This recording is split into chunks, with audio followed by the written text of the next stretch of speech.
BlomCast. Turning points in history. Wendepunkte in der Geschichte. Welcome to the BlomCast, the podcast that looks at changing points in history, and I'm particularly pleased to welcome this time Olivier Roy, a distinguished political scientist. Well, Olivier Roy, you're really difficult to describe. I mean, you are teaching at the moment at the European University in Florence. You have taught at many elite institutions and universities. You've published many books. And we are talking today about your most recent book, The Crisis of Culture. But you've got a bit of a story. Your expertise is in Islamic radicalization and in, well, the Middle East, especially in Afghanistan. But you've got a personal story with Afghanistan, I've learned. Yeah. My personal training was about philosophy, and for me, that's real. It's a real thing. I went. I am a guy of the 60s, of course, and I went to Afghanistan for the first time in '69 by hitchhiking. As a backpacker. No plane at the time, no cars, just hitchhiking. And I spent 2 months in Afghanistan. I had a rudimentary knowledge of Persian at that time, but I walked a lot on foot in Afghanistan, and in a sense, I fell in love with the country. Now, what gets a nice boy from France to hitchhike to Afghanistan? Well, it was a post-68 moment. The revolution was no more on the agenda. And there was a disappointment towards everything, the political situation, the studies, the environment, the conservative society, etc., etc. That was the time, when young people, hippie, used to go to Kathmandu. The only difference is that I stopped in Kabul. But I was looking for some sort, of romantic, orientalist perception of countries which were supposed not to have been touched by westernization, by civilization, etc. It was an illusion, of course. But I was 18 years old, so illusion, that was a good time to keep some illusions. And it was very formative because I discovered there a real society, real people, who surely were not westernized, but were not Orientals, in a sense, just people. And then I came back to France. I took a position as a school teacher in philosophy, secondary school teacher. But every year I used to go back to Afghanistan, no more by hitchhiking, but by a bus. Then I had my own car. I did travel through Turkey, through Iran. I went also to Syria. I went to Yemen. So I traveled a lot in the Middle East. But every time it was back to Afghanistan. Now, but you just said something really interesting, because you said you came there as a young boy full of Orientalist illusions, and you met only people, not Orientals. How did that happen? Of course, I had a little money, and I had no support from the embassy, from institutions. I was really alone. And so I relied on the local people when I was sick, or for transportation, or just to talk, or to find help to go somewhere, etc., etc. And beyond the Orientalist cliché, I would say you have the banality of everyday life. You need to eat. You need to avoid trouble with the people. You may be embroiled, in some local incidents that you don't really understand what is going on. The police might, bother you for different reasons, good or bad, etc., etc. So you have to deal with the ordinary life of other people. And that, I would say, my empirical sociological training, to understand a society simply through its banality, its everyday life, discarding the cliché, even if the cliché were beautiful, of course. Now, from this romantic escape grew an academic career looking at Islamic radicalization, and perhaps we come back to that because obviously in today's context that is a fascinating question. I read just today that the Taliban have reintroduced stoning women to death for adultery. How does that make you feel, that something like that? It's going back to something which is not a tradition, They think that they are going back to an original, true Islamic Afghanistan. But of course, they are reinventing a tradition. And if they can do that, it's largely because they have been deprived of the power 20 years ago by Western military operation. So they fought for 20 years against Western troops. And now they feel entitled to go back to what they see as a tradition. But doing that, they ignore the real changes in their own society. So it's the more they claim to return to traditions, the more they exacerbate tensions with a part of the population, not all the population, of course.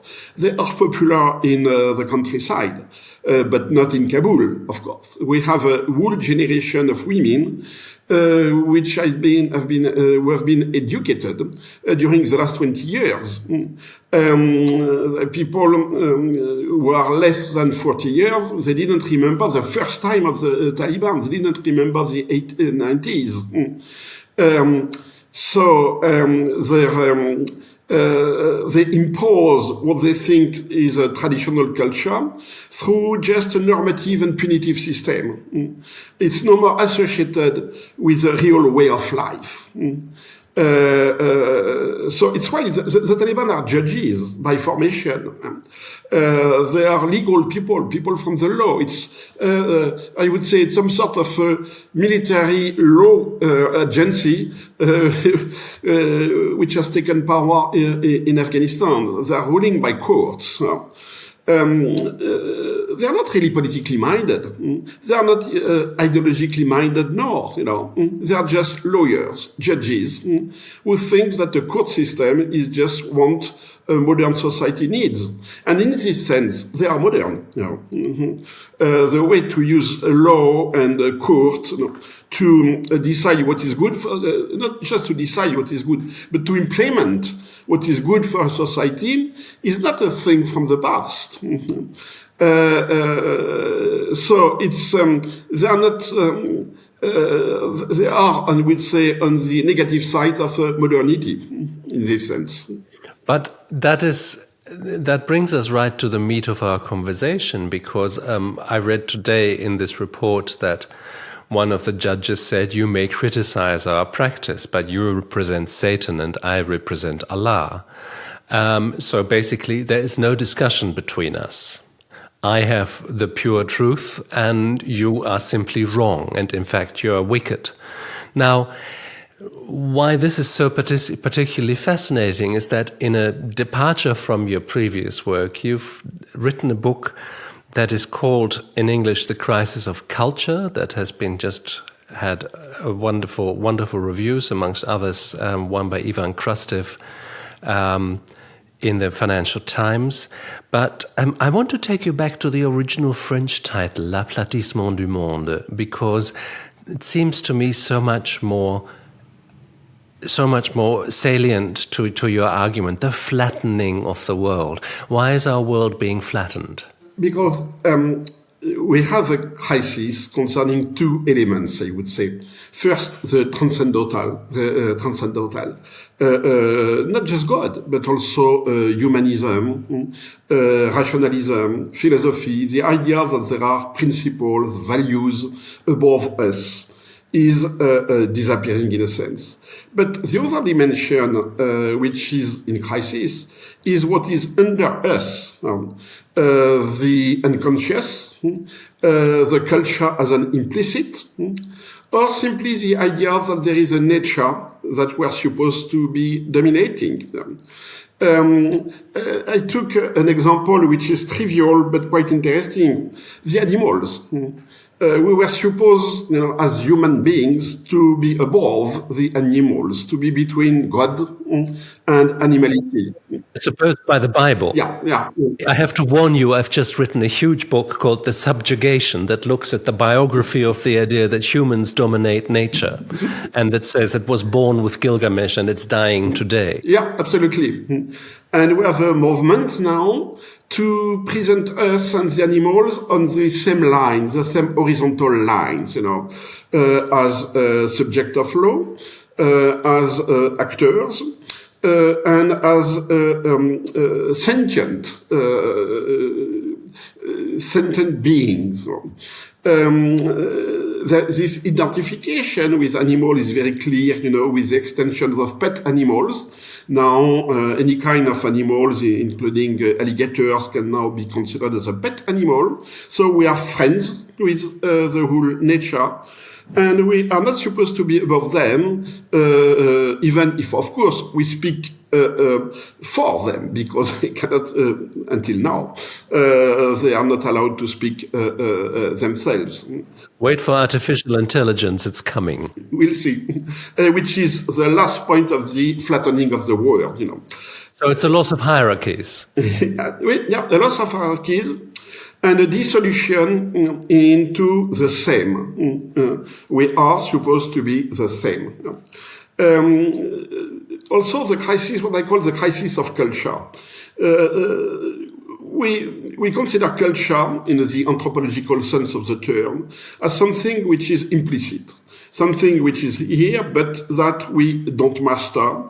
We are more an expression of culture than creature of culture. For instance, when we speak a language, the language is supposed to exist before us, and that we may use this language, but it's external to us. So our comportments, our attitude with the others are largely framed by an implicit culture that we're supposed to share. For instance, the body language, things like that. So there is something which is table manners, things like that. Yeah, something which is immanent. And this concept of immanence is very strong in our tradition, political and religious and political thinking.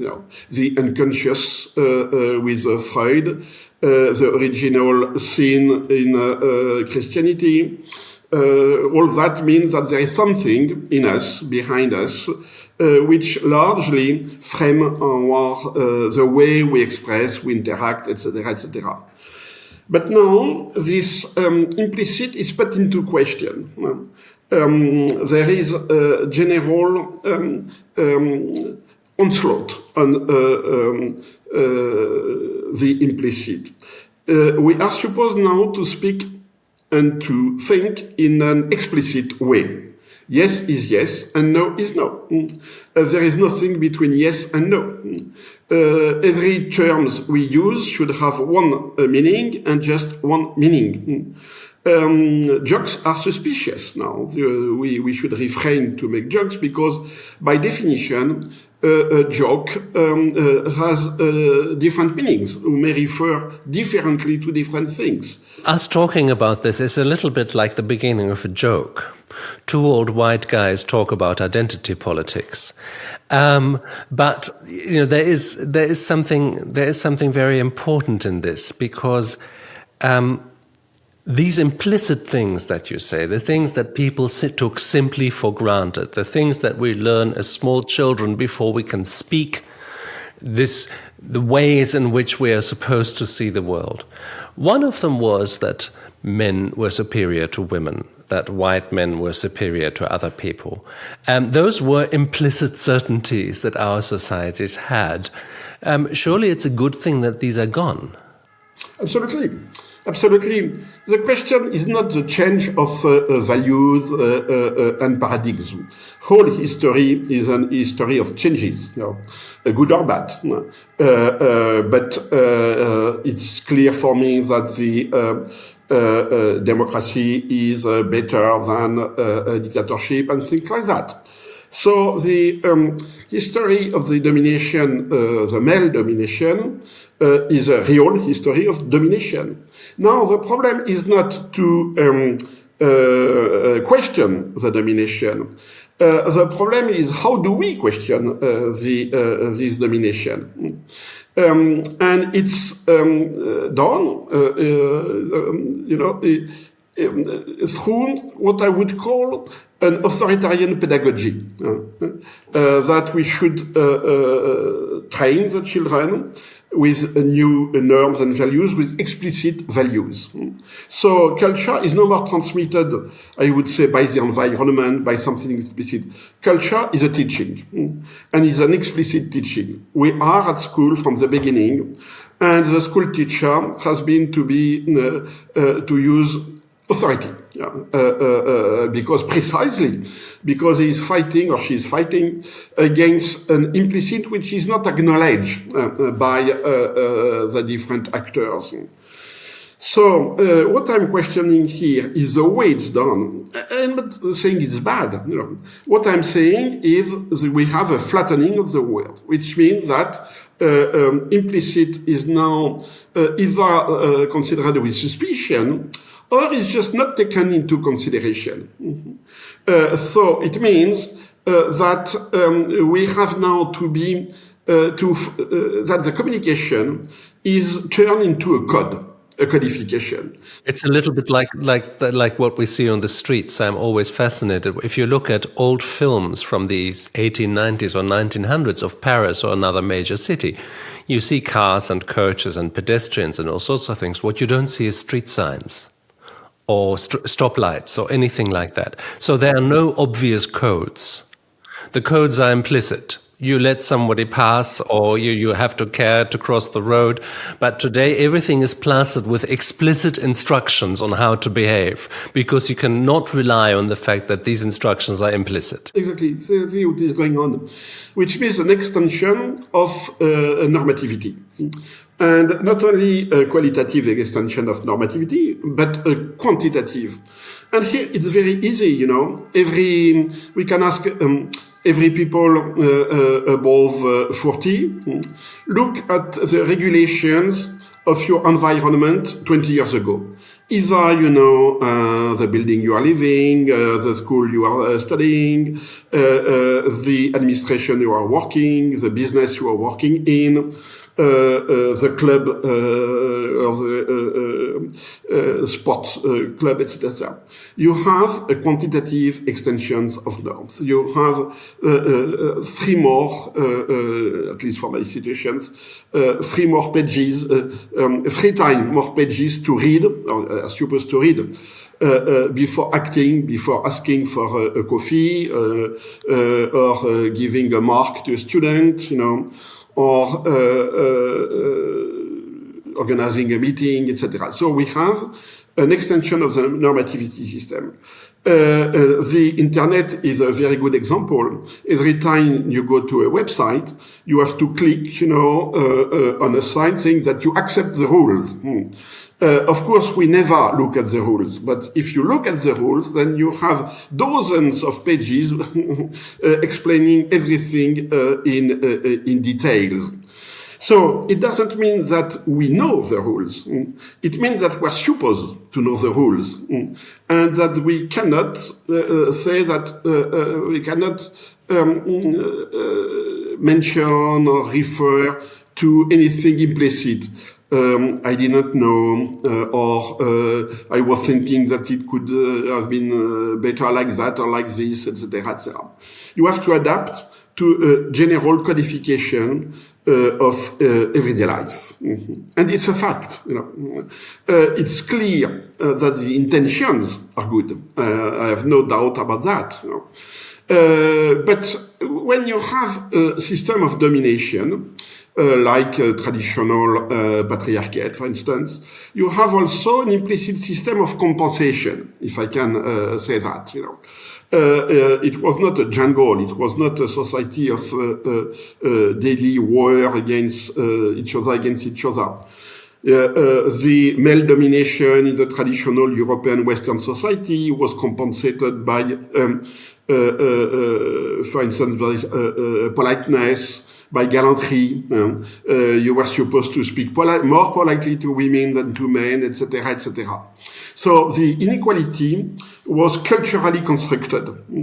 And now the equality is not culturally constructed.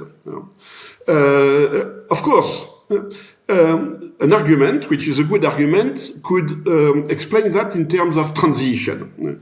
We are transiting from a culture of patriarchate to a culture of gender equality.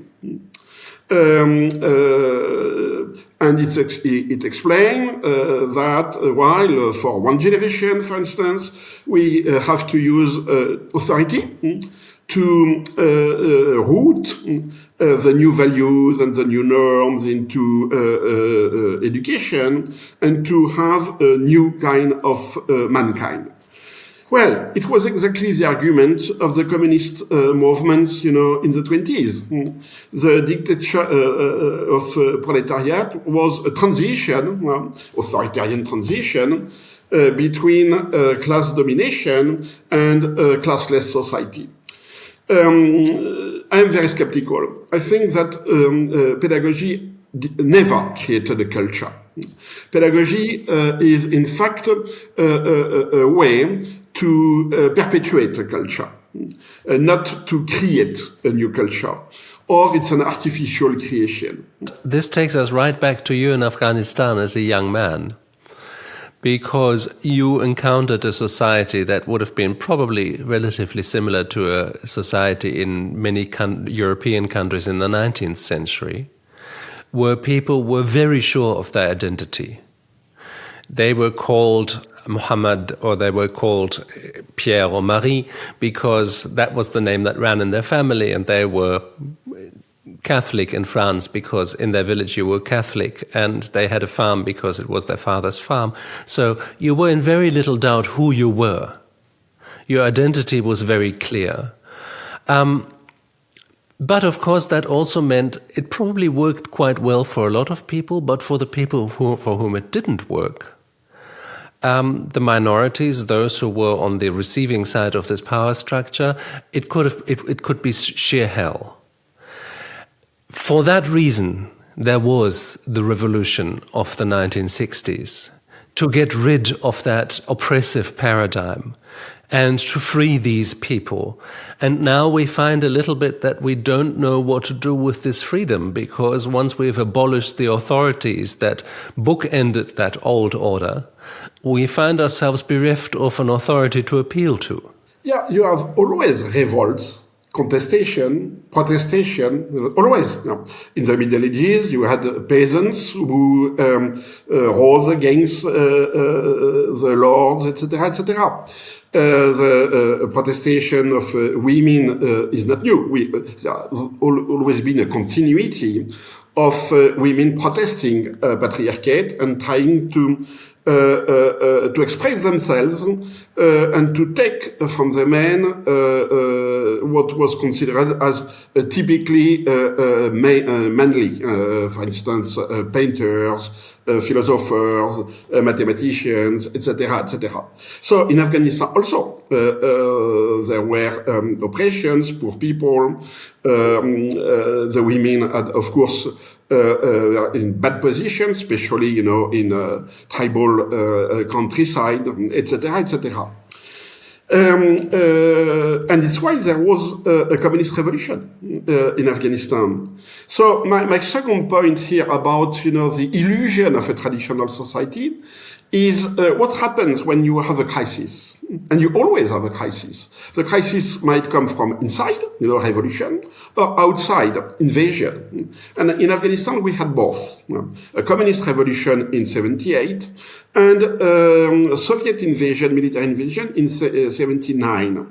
So for me, it was a very good opportunity, unfortunately, for Afghanistan, of course, to see how what seems to be a traditional society react, in a condition of war.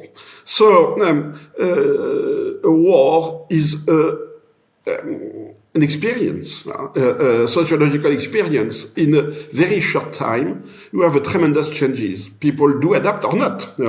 A society might survive or be destroyed.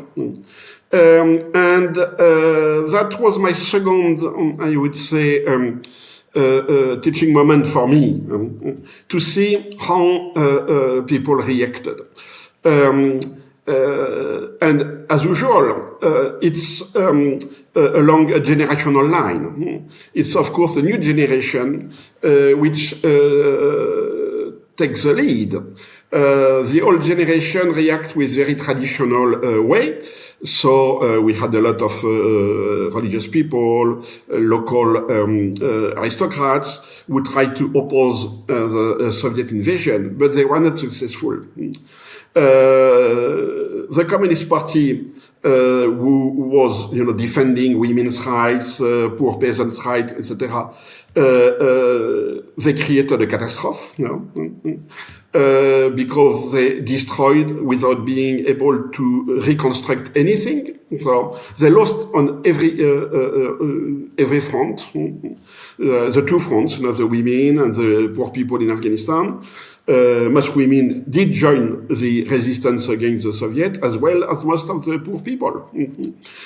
And what I found is a new generation of young Muslims who decided, to look at Islam as a political ideology on the same model than Marxism was the main ideology of the liberation movement of the 50s, for instance. And they tried, by using Islam, to build a political and military movement of resistance with the idea to create an Islamic society, an Islamic state, which was supposed, of course, to solve all the problems by implementing the Sharia. Okay. It was a failure, by definition. But this kind of tension, contradictions, for me, are very interesting, to understand the danger of utopia first, and the limits of the voluntarist authoritarian way to reform a society. I'm not saying that we are in the same situation in the West now. No, there is no armed movement. And paradoxically, we are losing utopia. The youth now is no more utopians. When they fight for ecology, for instance, or climate change, they don't fight to have a better society. They fight to prevent the catastrophe. They fight against. They fight against the future, and not to create a new future. The same way, what we call, what is called the woke movement. I don't want to enter now, in a definition and so, but the woke movement is not a revolutionary movement. They don't want to get rid of the domination. They want the dominant to repent. They want the old white males to repent for colonialism, for male domination, and so they don't want to kill them. They don't want to take their place, and it's totally new. Usually, when you have a revolutionary movement, they want to replace the people they consider as responsible for domination, for exploitation, for colonization, etc., which is not the case now. So what we see now is not a revolutionary movement. It's more, I would say, a moralistic movement. But I mean, surely they're trying to take away power from people they see as a problem. They say, from the representatives of the white male patriarchy, they want to, that's what cancel culture does. It wants to silence people. So in a way, yes, it does try to enact a revolution. They want to cancel, they don't want to replace, and that's a big problem because when you cancel without replacing, you have a void, a vacuum. It's interesting that the woke movement has little political consequences. Look in the USA. At the same time that the populist Trumpist movement is, I would say, occupying the political field, you have almost no resistance in the political field from the youth. It's not like the 60s. In the 60s,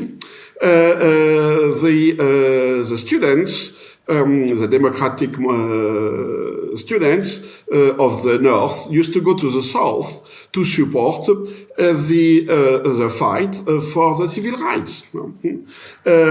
They intervened into the real society. They went to the deep South. Now they don't go to the deep South. They want to transform their campuses into safe spaces. They want the external society not to interfere with their own life in the campuses. They don't see the campuses as an open gate to the society, but as some sort of an asylum. So we are not in a revolutionary situation. I'm not saying it's good or bad, I think that's a constatation in a sense. Are you familiar with the work of Pippa Norris? She's a sociologist, a British sociologist working in the United States. And I really find her analysis of this very, very forceful, because she looks at these changes that, as you say, lead to an end of culture and the rise of normativity in terms of generations. And I think, and also at populism today, political populism. And the argument that I think I would love to get your reaction to, I'm no doubt summarizing it inaccurately, and it's just a sketch, but what she says is that the 68 revolution that really changed our sexual mores, that really changed our conception of societies, that happened largely at the universities. It was the largest birth cohort that ever came, and they hit the universities, often also new universities, and they enacted this revolution against their reactionary parents in Europe, against the Vietnam War in the United States, etc. And because they were at the universities, they became the lawyers, the judges, the journalists, the administrators, the media people, the people who set the tone, and the people who make the laws. And so they could institutionalize their values, their generational values, but they really hadn't taken a lot of the rest of society with them. And a generation later, this rest of society is finding that it wasn't wrong for my father to know what a man is, to be a patriot, to be a Christian. And now it's suddenly supposed to be wrong. These values dictated on us by an academic elite are oppressive, are alien to us, and we hate the elites for it. And so whatever somebody does to get up the nose of the elite must be good. So if Trump talks about you can grab them by the pussy, that's not a reason, that's not a factor that you think, well, I'm still going to vote for him, although he is a vile sexist. But that is actually the reason you want to vote for him, because it really irritates people who are left-wing liberals and who are that elite, that academic elite. Can you chime in any way with that analysis? It may work for the USA, probably, but absolutely not for Europe, no. The values of sexual liberation became popular in Europe. We have all, the sociological indicators of that the sexual liberation now is a fact. It's done. And the first guy who understood that was Pope Paul VI, when he wrote Humanae Vitae. It's the first time. It's the first time in the history of the church that you have an encyclical, papal encyclical, exclusively dedicated to sexuality. So he grasped immediately, what is the real issue. And if you look at the last 50 years, you see how all the main principles of sexual freedom were embedded in the law, not because the lawyers were former 60s people from the 16, but because it became popular. Same-sex marriage, contraception, and abortion have been voted by the right as well by the left. In France, it's under Giscard d'Estaing that right is president, that abortion was authorized. In Spain, it's the People's Party, so the Popular Party from the right, who voted for same-sex marriage, etc., etc. The big difference between the USA and Europe is probably the role of Christianity in society. We have still a strong Christian population, in the USA. In Europe, no. Europe is not only a secularized society, it's a de-christianized society. This is reflected, by the relationship between the vision of values by the populist parties. Most of the populist parties in Europe have endorsed the values of sexual freedom. The best example is health leaders in Netherlands.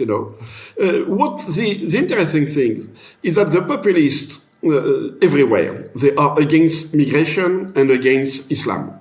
But the European populists, they oppose to Islam the liberal values of Europe, feminism, LGBT rights, etc., etc., which is not exactly the case in the USA. In the USA, I would say the populists would tend to align with the Muslims on the issue of family, sexuality, etc., which is absolutely not the case in Europe. And if you look at the personal lives of most of the populist leaders, they are children of the 60s.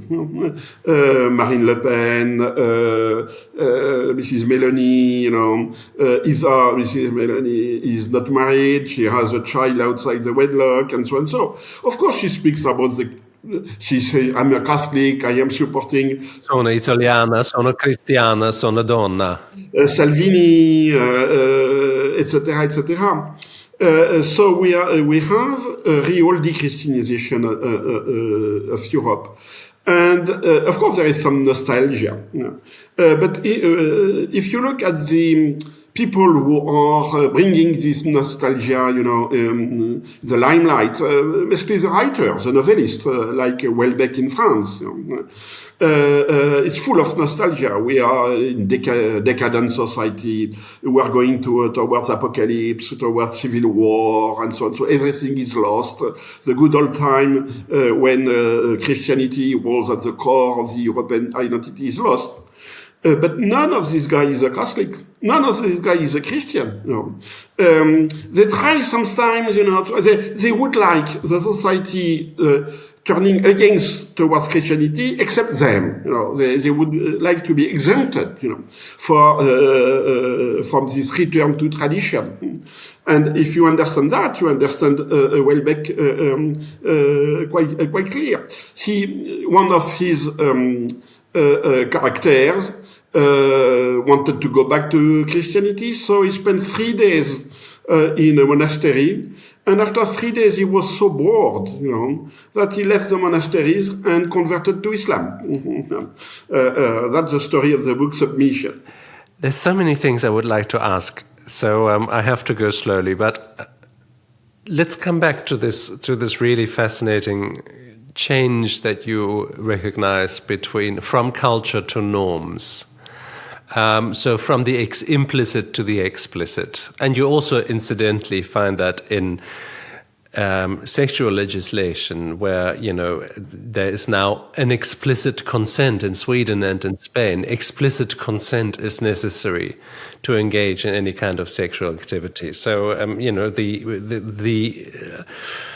the unexplainable or the vagueness is taken out of it, and that is done to preserve mainly women's rights and to work against sexual aggression, which is clearly a good thing.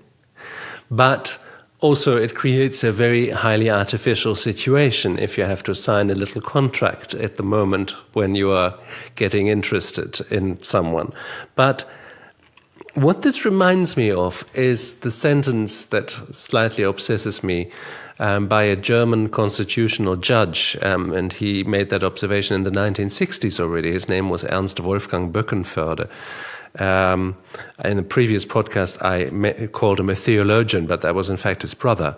And he said that the secular liberal state rests on assumptions that it cannot guarantee itself. And I think that's a rather wonderful sentence. But it explains why we're turning more and more on laws, why our liberal societies are becoming more and more authoritarian. That's a big paradox. When we speak about populist party, we always refer in Europe to fascism. It's a nonsense. Some of these parties have fascist roots, clearly, like Fratelli d'Italia here in Italy.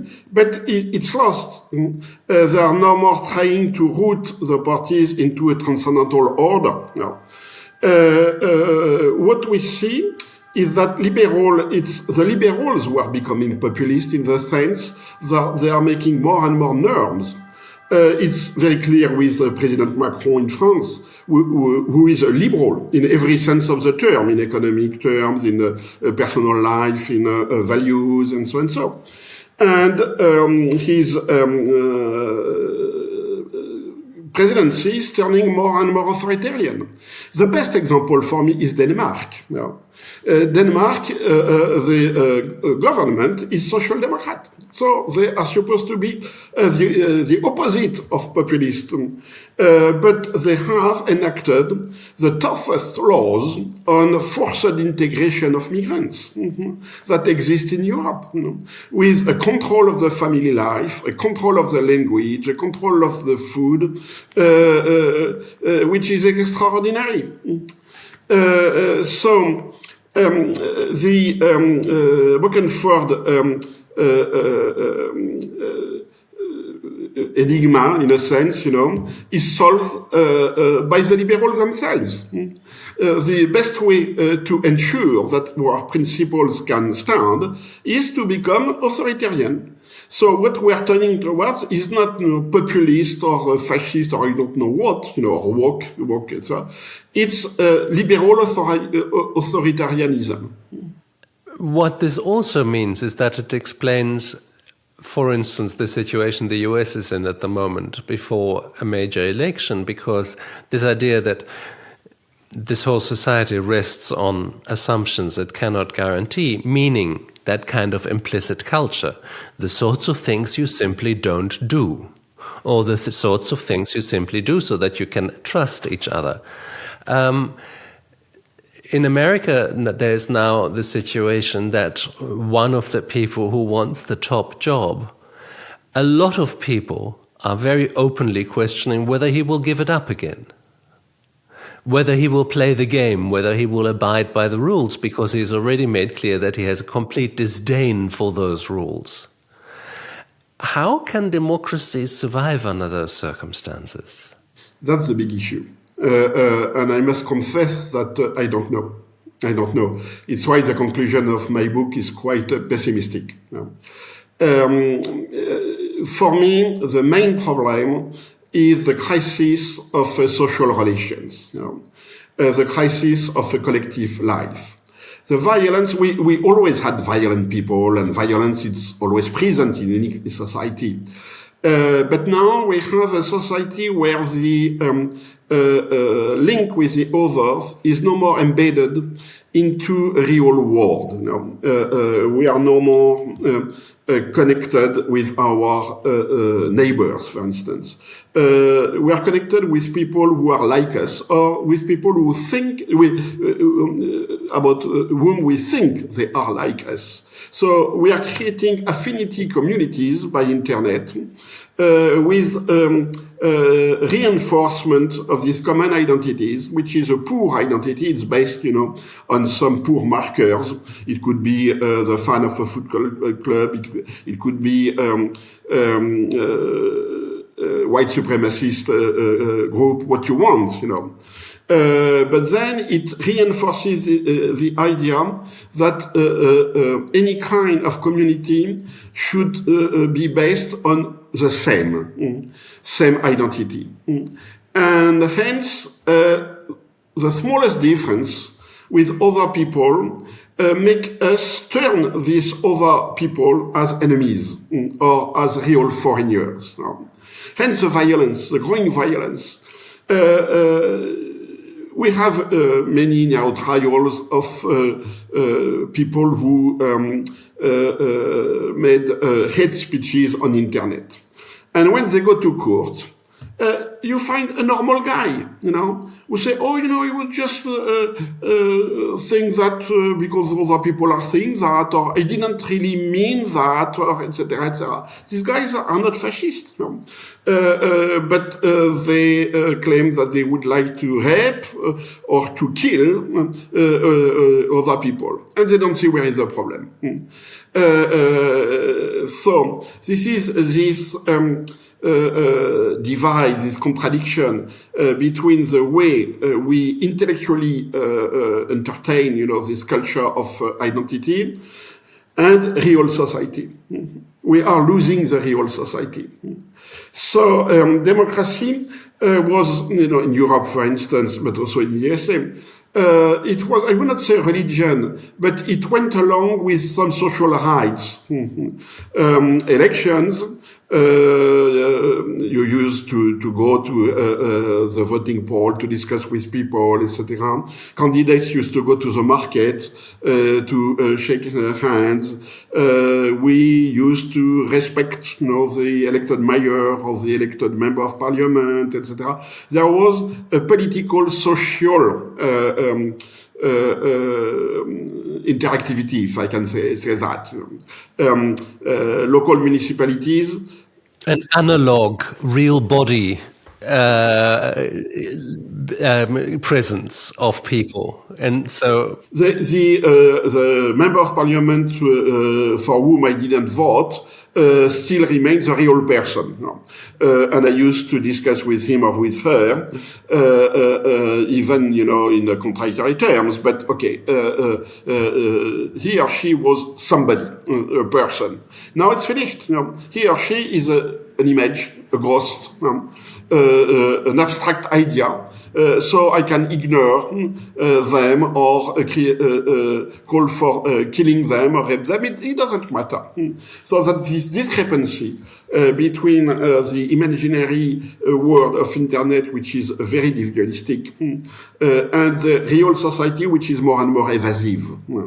So the problem is how to reconnect, how to recreate a social bind at the grassroots level.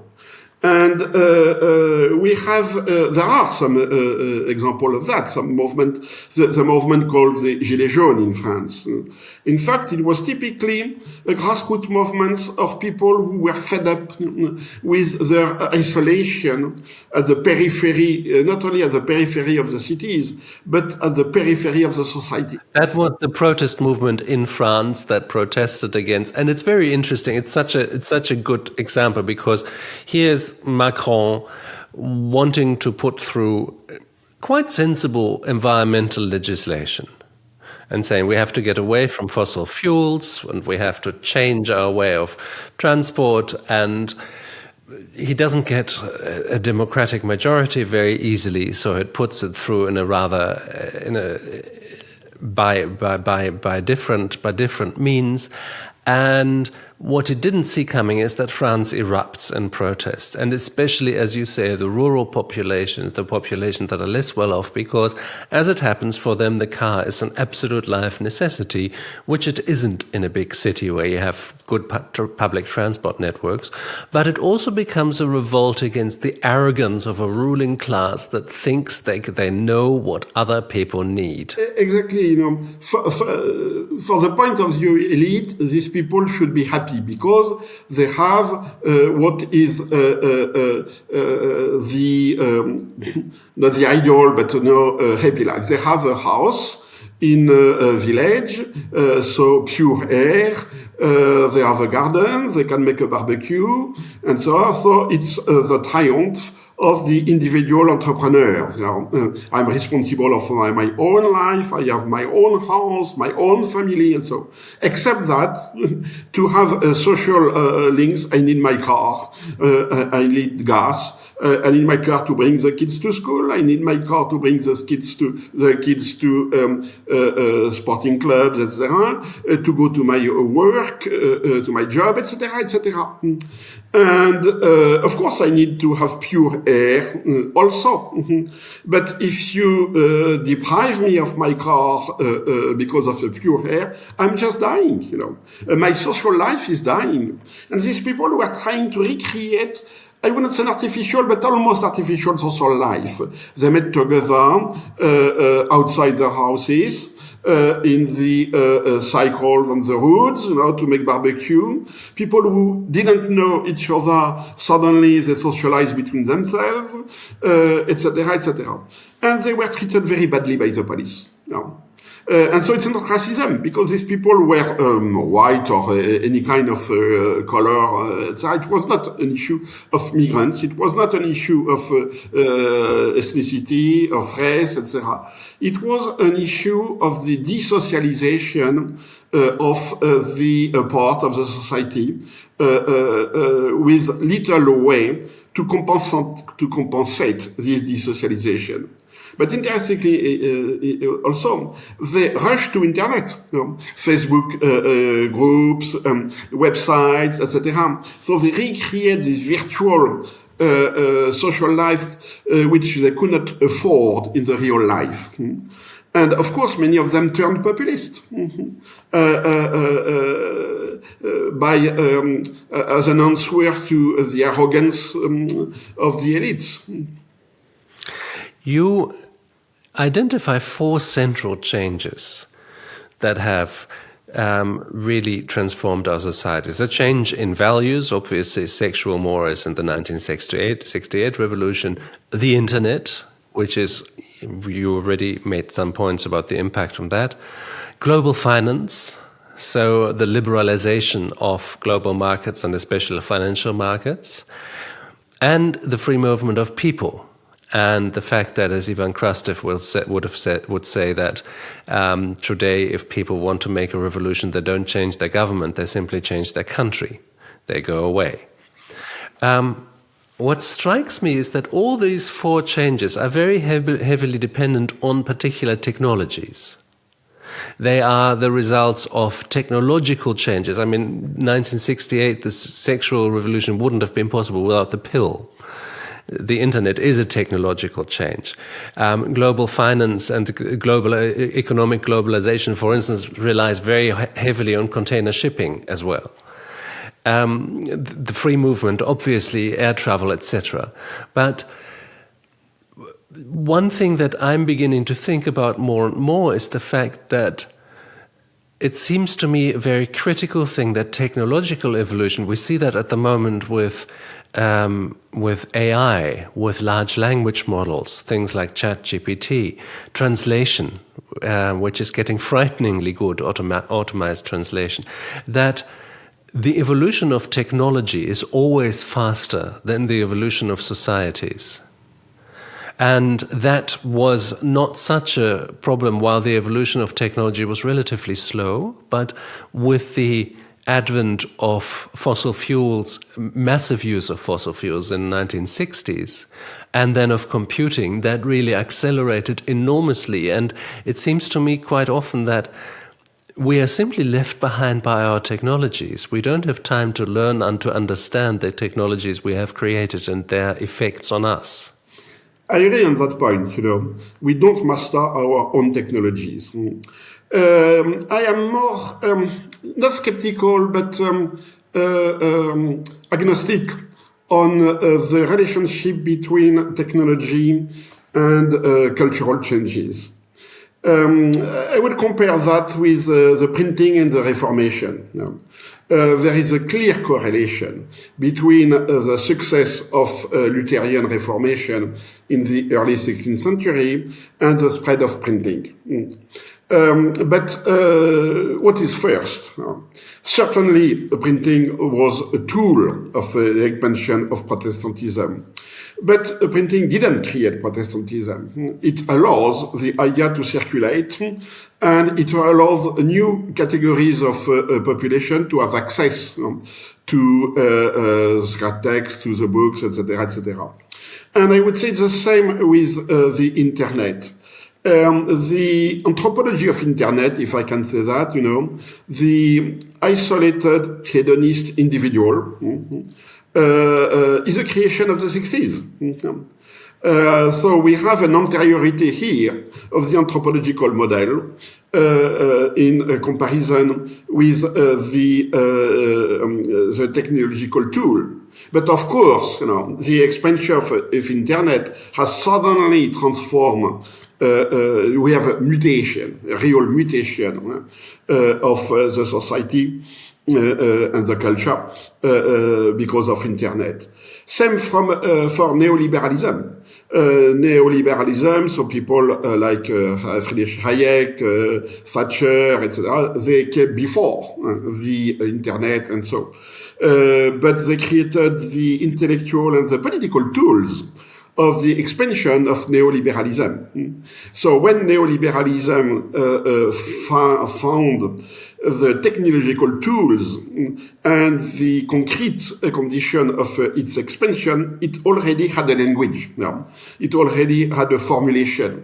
The conferences of Davos, for instance, in Switzerland, set up well before, the real expansion of neoliberalism. They set up the intellectual framework or the cultural framework of the internet.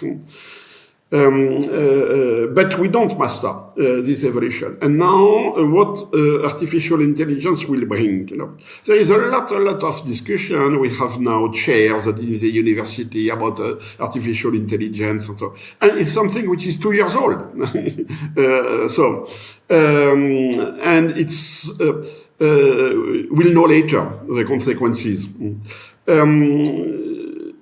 And frankly speaking, I don't know.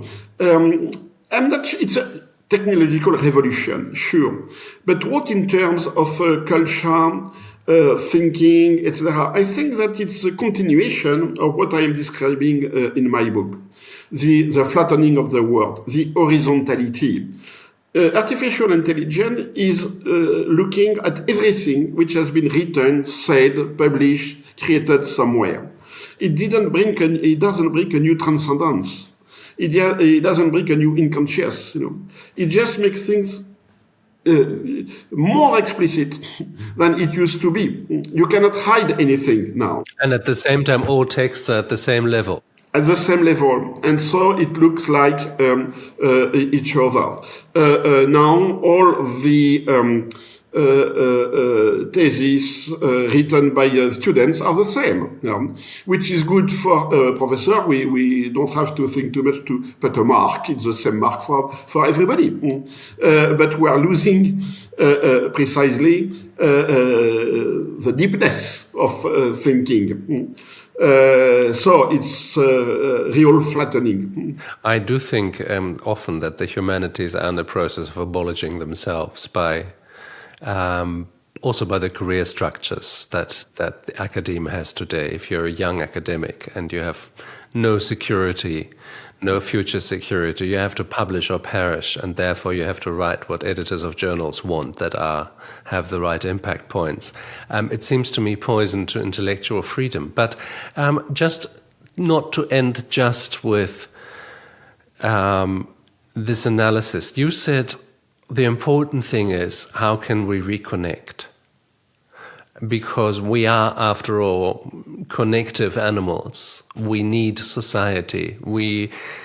Psychologists and psychiatrists tell us that we are only we because we have ourselves mirrored back from other people, from the gaze of other people. And that's how we learn how to be a person and how to construct a person.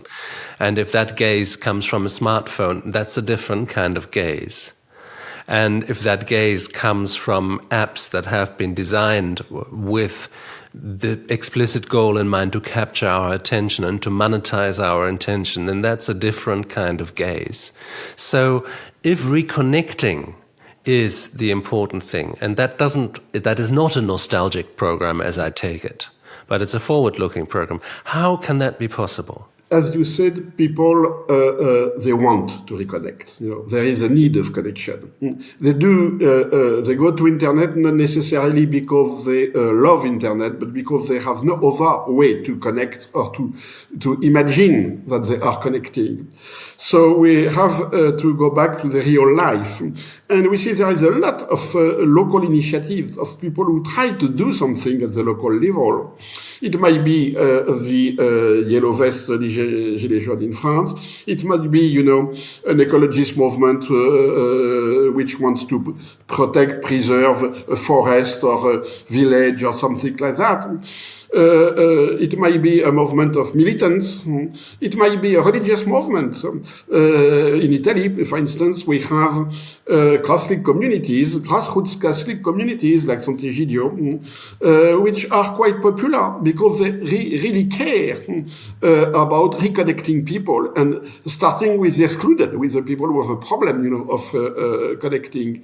So there are people who are involved in that. There are many people who would like. The problem is that everything is done not to let them succeed. Of course, there are different degrees. China is not France, of course. But every time you have a grassroots movement which tries to create something, then you have at worst the police, or you have the courts, you have laws. And there is, in fact, they tried to convert this collective movement into an addition of personal entrepreneurship, turning into a startup, creating your own business, etc. That's a motto from above. Be individual, and you will be successful. While most of the people, they still yearn for a collective, how to recreate a collective where they can live. What role does the idea of a transcendence play in that? I mean, we have killed God, as Nietzsche said. We have abolished other sort of transcendent truths that we held. And even I would say that the successors of this religious transcendence, humanism, the Enlightenment, perhaps even the market, have failed and proved too weak to create that kind of social overarching transcendence. Is a transcendence simply a thing of the past? Do we have to say goodbye to it? Or is it possible to create a transcendence that is not based on a lie? We'll see. What we have now is not the disappearance of a transcendence, it's the individualization of transcendence. Everybody now claims to have his or her own spirituality. You try to find, you may use a coach, but you try to find your own balance, your own way of being happy. Happiness is a transcendence now, but it's an individual happiness. So we have a disconnect between the concept of transcendence and the concept of collectivity. It's why the people who try to find together a transcendence, very often they end up in a cult, in a closed communities with its own rule and its own way of seclusion, of being kept from the society. So how to find a transcendence by avoiding this new way of closing in the framework of a small group. That's a challenge. Well, it's a challenge that we will all have to face.